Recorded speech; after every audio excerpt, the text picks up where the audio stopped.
حدیث جو ہے وہ انس بن مالک رضی اللہ عنہ سے ہے، جو مسجد نبوی کی تعمیر کے بارے میں ہمیں بتاتے ہیں کہ وہ کیسے تعمیر ہوئی تھی۔ آپ صلی اللہ علیہ وسلم جب ہجرت فرما کے مدینہ تشریف لائے تو وہ پورا واقعہ وہاں پہ ذکر کرتے ہوئے کہتے ہیں کہ آپ نے 14 راتیں جو ہیں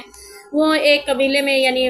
بنی عمر بن عوف جس کو کہتے ہیں وہاں پہ آپ نے قیام کیا، پھر بنو نجار کو آپ نے بلایا، وہ تلواریں لٹکائے ہوئے استقبال کے لیے آپ کے پہنچے، حفاظت کے لیے۔ تو پھر کہتی ہیں کہ مجھے یوں لگ رہا ہے جیسے آج بھی میں آپ صلی اللہ علیہ وسلم کو دیکھ رہا ہوں، آپ اپنی سواری پر جیسے تھے، تو پھر آپ صلی اللہ علیہ وسلم کے ساتھ ابو بکر صدیق بھی تھے، آپ بنی نجار کی جماعت کے ساتھ یعنی پہنچے، ابو ایوب انصاری کے مکان میں ٹھہرے۔ یہ پورا واقعہ ذکر کرتے ہوئے حضرت انس رضی اللہ عنہ فرماتے ہیں پھر آپ نے بنی نجار کے لوگوں کو بلوا بھیجا اور فرمایا کہ اپنا یہ باغ مجھے بیچ۔ فرماتے ہیں کہ انہوں نے کہا کہ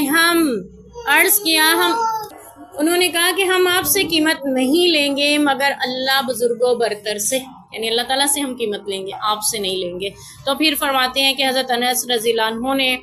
کہتے ہیں کہ اس باغ میں جو چیزیں تھیں میں تمہیں کہتا ہوں، ان میں سے مشرکوں کی کچھ قبریں تھیں، ویرانہ تھا، کھجور کے درخت تھے، تو نبی پاک نے حکم دیا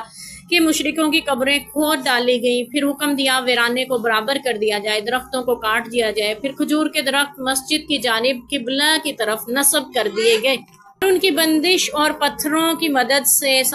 بندش اور پتھروں سے کی گئی، پھر صحابہ اکرام پتھر لانے لگے، کھجور کے درخت کاٹے گئے تھے، ان کو قبلے کی طرف دیوار میں نصب کر دیا، دیوار کے طور پہ نصب کر دیا گیا، اور بیچ میں پتھر بھی اٹکا دیے گئے ان کو روکنے کے لیے، اور وہ قبلے کی دیوار میں کھجور کے درخت اور پتھر نصب کیے ہوئے تھے۔ اور پھر صحابہ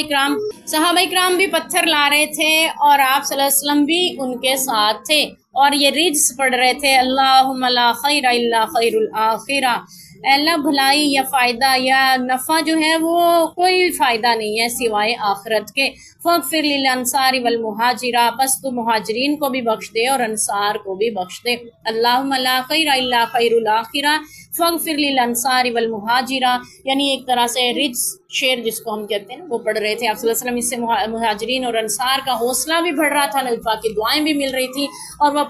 جوک